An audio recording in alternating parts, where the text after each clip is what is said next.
Well, hello, Age of Nations visitors. This is DanQ Quick, creator and producer of the series, and with me is... Daniel Rodrigues, who is a voice actor for Hugh as a Phalanx, English Phalanx. Thank you for joining me. Thank you very much for having me. It's going to be interesting for the guys listening out here, and gals, hopefully. Absolutely. So we're just looking at the opening credits here. My favorite opening credit is the one that's got my name on it. Oh, I'm sorry, that's very self-centered. This episode is written by me, edited by the co-producers Gordon Illuminata Smith and Dark Cloud. Carl Beatty, as we mentioned before in a previous commentary, he's actually the Trigger live actor, but he's also helping with some of the production values. And we're going to see here in a moment the live actor backgrounds are really coming alive. We've got a steady increase in quality and variety, thanks both to Carl Stan and Stan's wife Bev. They have got quite a wardrobe. Don't you think so, Daniel? Isn't it just a wonderful wardrobe? It is actually. It's quite. I like seeing this kind of stuff when you have no real budget to work with, and then you see all these crazy things that people sort of patch together. It's like an amateur dramatics theatre company when they have a wardrobe and they're gonna do like a 1940s piece, and all they've got is stuff from the 17th century, and they have to patch it all together, and they come up with something. And it's always quite fascinating to see what people put together. So I was actually, this is the first time that I've seen like really proper costumes for Age of Nations. So when I say proper, obviously I mean to a degree, but it's really interesting to see the kind of things they've come up with. So yeah, they've done a good job. Oh, be quiet. Oh yes, it's come a long way, especially since the pilot. I'll just listen in. And Stan is very. Tell me, Dan, who did the voices for the pilot? Yours truly actually did all the voices for the pilot. Not necessarily something that's talked about in polite company anymore. But see, I can make fun of myself. That's the easiest thing to do. I think most people find that the easiest thing to do. Do you agree with my assessment? Well, I really like what's fascinating actually is the production values that have increased. Is that they've CGI'd in, unless I'm mistaken, but they've CGI'd in some of the shields and the hats and stuff. Or am I just? Does that just look strange on my screen? No, actually, like there. Yeah, the shield. The shield there on Trigger, for example, and his axe. Those are actual props. Yes, sir. That has not. Right. That has not been CGI'd in, and of course the running with Intrepid there with the towel. That is our primary prop. There's the live actor for Marsh walking across the screen there. The green towels from some store. Or, I know there's been a suggestion about getting different colored towels. It's on the to-do list, folks. I hear blue is the most popular color to try to incorporate, so we're going to work on that. Well, surely even back in those days they would have had some form of fashion, you know. I do. You would hope. I've done it before. I think so. I think so. It's just that every single time we put a camera in front of them, they're wearing their green outfit. I mean, you know, I don't have control over these people. You were all spoiled over. And right there was the live actress for Maven, and we find out that Maven is Marsh's aunt, and in turn Luther, who does not speak in this episode, but will start speaking in the next episode, is Marsh's uncle. This is really the first exploration of any family or personal background to any considerable extent, since we found out some episodes ago that Lookout is married and has 2 children. This family squabble play itself out. I was just looking at their helmets, actually. Do you know what those are made of? Really? No, I don't know what those are made of. Stan, our director, Stan Kaprinsky, would be able to tell you. I think this is a good time actually to mention that Stan is looking for more individuals to have themselves filmed in front of a white screen or a green screen, something to that effect. Probably white would be easier, with some different expressions, and send those short clips to him via email, because a lot of the characters we're getting into now, one of the reasons why there are masks on them is because they are the same live actors being used space for additional characters, but we don't want it to be quite as obvious. As I was saying, Is this scene? Oh, we just missed. Was it Intrepid, wasn't it? Looking around. Was that filmed for the first episode as well? Was that a reuse of footage? again, Yes, it is. You've got a sharp eye, River Daniel. You're Force, exactly right. That was from the pilot. and our territory. And what we have here, for the majority of the rest of this episode, it's a flashback. And I know some people might be thinking, oh, not a flashback episode already. It's only the 6th episode. Well, this is a flashback to information that we have not seen in previous episodes, and it's not a clip show, folks, so don't complain. Yeah, it's a typical use of storytelling, isn't it? You tell the story through the use of flashbacks, and I think it actually used to quite good effect here. Yes, and the delay, there's a delay effect on the voices to give it kind of that voice-over-ish quality. And the swipe, there it is, right there. The classic Star Wars kind of, obviously not the Star Wars one, but a nice little touch. And here, Intrepid is relaying his story, and he sees a couple of objects he'd like to investigate, but, oh, who's that? Oh, he looks like Intrepid, but not exactly. And he's gotten aboard a boat. So now what's going to happen? This is introduction of sea travel in Age of Nations. We have seen water before, but not quite to this degree. And we're also going to come up on a very nice point in the soundtrack, which yours truly also puts together. So I think I'm quite partial, as I've said before, but I'm really pleased with how the music turned out here. Even though I put the soundtrack together, there are times after it's over that I'm not pleased with it, but I really think it sets the mood. It is in the script that Intrepid has taken one of these other nations' boats. So somebody might be wondering, well, now how come one is green and one is red? Red is for the Greeks. We could have had it green on the screen, at least initially, but if it was green, then Intrepid wouldn't have been able to get on board at all. Not a limitation of the Rise of Nations, I don't think that's fair to say, but it's just a characteristic of the game, so that's why it's done that way. Are you as stunned as the civvies? Who do you think is in charge I see around Marsh here? was pointing. Was he pointing at you? He wasn't pointing at me. I get scared when he starts flinging that axe around. He needs to be a little more careful. He seems to point it quite a bit, actually. He's a very aggressive and angry character. Yes, he is. If he's not yelling, he's slinging or punching. I'm probably getting a little ahead of the episode here, but there is a line where Marsh is like, I haven't, had a reason to sling or punch someone recently. That probably pretty well sums up his character right there.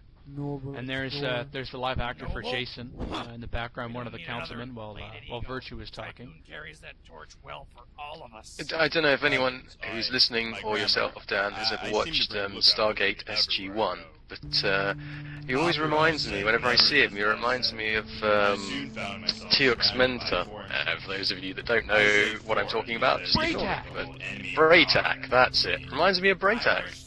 I hadn't thought of that before. That's brilliant. I like that. I think we could use that as a selling point, perhaps. Hey advertising. guys, come and see. Yeah. The next best thing to Braytac. Virtue. Oh, I think you know this character here, Daniel. I think I do. This is my... That's not my first appearance. I didn't punch anyone. But there I am. Hello. I'm Hugh. And you're probably wondering where that wonderful punching sound effect came from.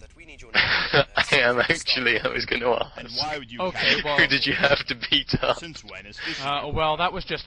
You seriously think we'll that was a really bad punching sound effect, even for the commentary. That's terrible, but that was just me just modifying my voice. And on top of that, I tried to find a proper punching sound, but I was a little lazy. I looked for a few minutes and went, oh, I could come up with something decent enough. Not that anybody's going to, really concern themselves with it. You didn't have any slapsticks around to whack together. No, unfortunately. Maybe in the future. Note to self. Is this all you know? Obvious. Good guy, punch bad is guy not a routine. real punching sound. Is this the first episode where they've had filming of animals as well, shots of animals? Because you got these cows, cows in the background. Yes, this is about the second or third episode now. Stan went on vacation recently.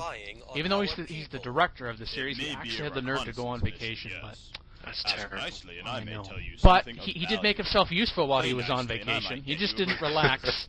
Made it a bit of a Oh, it's working vacation paraphrase of something and Lookout once told me. took his digital camera and took quite a bit of footage. From what I understand, over a gig of data that can be used both in this season and seasons beyond. So, Excellent. Stan is So this thinking is ahead. like in the background here. Sorry to interrupt. Some of the background here that we see is those shots then. Yes, that's exactly right. So those are just stills from the footage, or they could even be photographs. I'm not entirely sure either way. But yeah, mixed in with that and the actual video. Because there was a joke from Intrepid about boat getting to the other side as opposed to chicken crossing the road, and we actually had a shot of the chicken. Which that was entirely Stan's idea. I still laugh when I see that. And here is sorry, Daniel. Tarleton. Yes. I was just going to say, here's my superior in the episode. That was the word I was going to use as superior. Oh, damn! I beat you to it. Oh, he's punching him. That's terrible. I think we should let everybody know that's watching at home that he wasn't actually beaten up, and that is fake blood. Just in case anyone is wondering why he's scratching his face after being punched. Yes, that's good to know. No live actors were harmed in the making of this episode. Although we can't necessarily say the same for those in the game, but I am hardly a civilian. don't worry, they get regenerated right away. We it's, they get regenerated as another pixelated person, or you're coming to type grips with thing. who's in charge here. Neither. Dan takes care of his staff. It must be noted. I see you're no stranger to Well, that's generals. very nice of you to say. I guess Stan hasn't started that union yet. He was Stow it, threatening. Private. This is good. You are friends with this general on your land? This is good. I would like to I did think promise a double. Actually, it was a But I don't tripling think of he would pay reciprocate. Let's back up a bit. to What's your Joe name? Snoopy 369 Matisse, who voices Intrepid and Lookout on the last commentary. So I guess I have to do the same for you, Daniel. Only to be fair. I think there you go, ladies and gentlemen. You heard it here. If I don't get a tripling of pay, then you are my witnesses when I sue, as seems to be the in thing to do nowadays. Well, he could be. Yes. That was a rhetorical Yes, question. of course you have to find me to serve the papers first. But That damn teenager. If only the attrition rate weren't so great. That's a good then I point. wouldn't have to sell fools like him. now that you've put me on No notice. idea, though. Strong, solid top. And so, I knew a few poor people like that. Intrepid here really The hasn't way you people had a talk to fun each other, time I'm not surprised. with this talking. And, A I matching personally set thought of he was doing an changes. excellent job of What a thoughtful interrogation. gift. I don't know what Tarleton's problem is. Those arrogant Egyptians. Yeah, I know. never I seen was before. I was there. I was Where'd keeping you come from, stranger? From what keeping my gods serious do come business face on, and obviously Gods? my If there's my one thing colleague I've just learned from doesn't fighting know how Egyptians, to it's that you keep don't his mess big with mouth someone's shut. religion. It's funny, but somehow it's But hey, we kind of managed to attitude get I've adopted some too, good so things let's out not of it. go there. Where shall Yes. we go then? Yes, Going to we- lead us back don't want you to be a to stranger. his And as land. much as taking shots is fun, Yes, at with least we're- with Intrepid this time we got to know in one. tow, and actually the lead, Getting Intrepid intimate so soon. maneuvering But this is very only well. our first date. Not sure if the line What would have is your worked mission? on Three Hugh, people. but Maybe I'll leave with the I should be Egyptians? leading the envoy. At Captain, least it be I see you are a misinterpreted military as man. an invasion. If And so, oh, okay, You must okay. understand that I cannot Tarleton divulge kind information to of potential goes along hostiles. with that.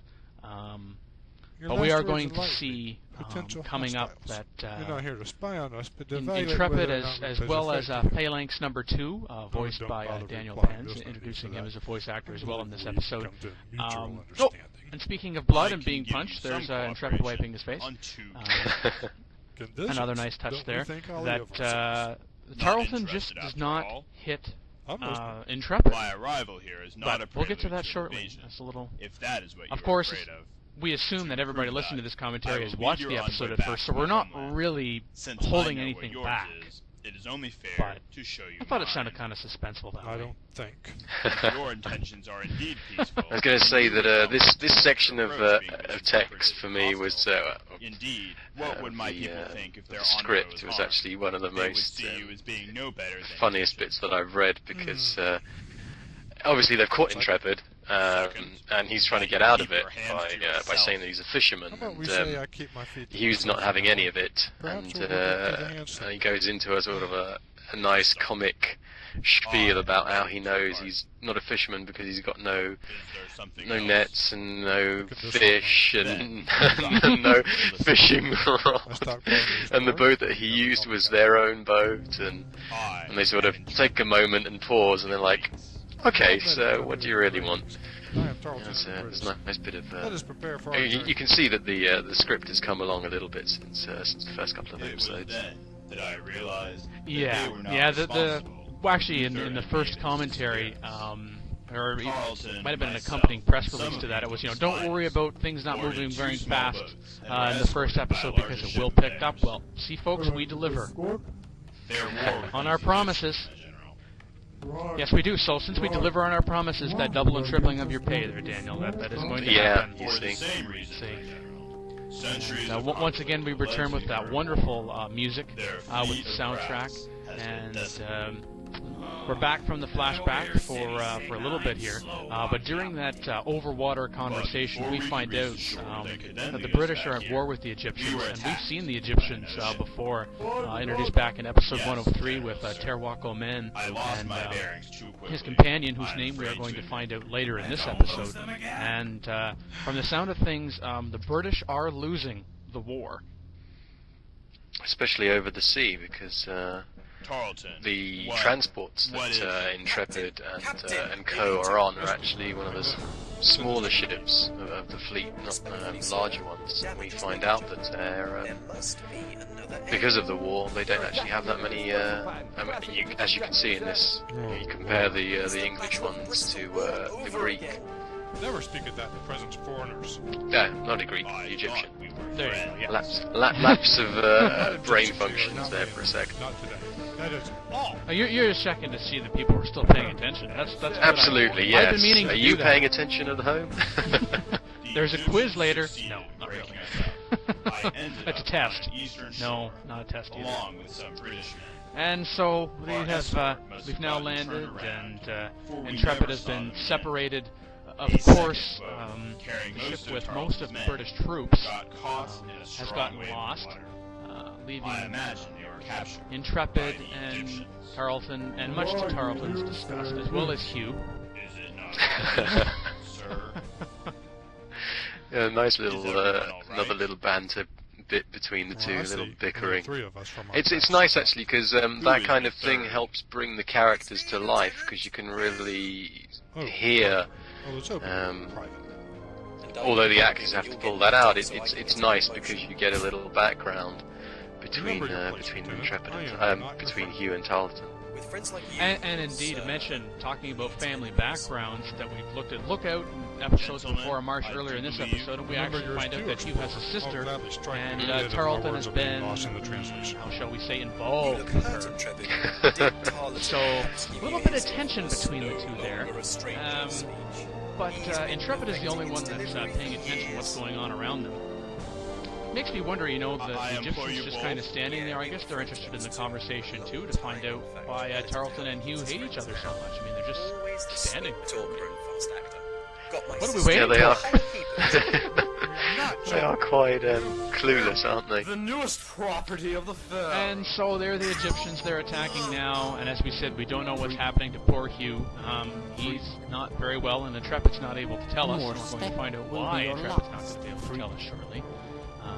We had Dark Cloud as a Terwako Men, and the reintroduction of Hatshepsut. We have I a soon new gather voice actor, that Solver, Pharaoh a was the Napolitan Egyptian staff leader. member, taking cannot over say from Matthew, exactly a what crazy happened horse to Mickey Hugh, boy, but who's no longer available I at this believe point. I Intrepid? And there's Are you Intrepid alright? falling over. Down he Oh, goes. Lord, I really like my that youth effect, is I have to coming say. down.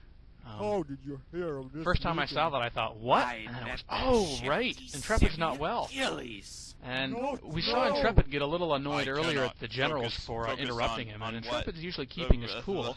And Well, that's just we're now great. going to find that Oh, both Trigger and oh, Marsh are a Have little you no insensitive to feelings? what's going on Have you no with compassion? Intrepid. He's Intrepid's collapsed. not well. and, And all you care He's not about is happy. your damn story? So it with how is Marsh and fictitious. Trigger don't seem Look to out. care. And, The healer! and Lookout The loses his healer! cool and Someone yells fetch for the healer! I think for the first time ever, if I'm not mistaken. He doesn't usually lose his cool or raise his voice, so this is very much out of character for him. But Lookout goes off to find the healer himself, From actually, who? actually doing something. Uncle. Their And names what we're are seeing Luther here, and Maven. of course, a couple of Get it? episodes ago, Trigger There became in is no charge of the need military, to be replacing so Virtue blunt. after some disastrous results in episode 104 early on. But we're finding out again that Marsh is the one really in charge.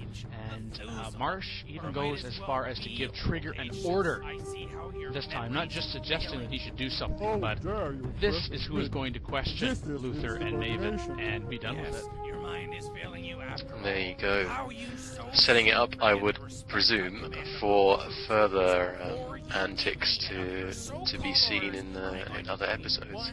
solid Yes, it's going to set up some more conflict, which may or may not be unfortunate for the Greeks in the long run, because we've got some external pressures, certainly in the form of the Egyptians, clearly hostile at least towards the British, and indeed in an earlier episode attacking a Greek caravan. But what about the British? Are they really going to be as friendly as they seem to be in the end? Has Intrepid done a good enough job to pave the way for peaceful relations? I think they've got enough Certainly on an their interesting plate. question. It is. I think they've got enough on their plate. They really should move beyond these internal disputes. But time will tell if it will work out. No. And so, starting in the next episode, we're going to hear Luther and Maven's side of the story. Now, just to point out, before we saw the end of the episode there, we had a gentleman who was a soldier walking into the shot and then reversed backwards. I mean, perhaps Stan's the only one who could tell us about why that is, but it's a nice little Easter egg there of someone walking forwards and then backwards. Absolutely. We'll have to check in with him on that. Daniel, thanks once again for joining me. Well, thank you very much for having me, and thank you guys for watching and listening as well.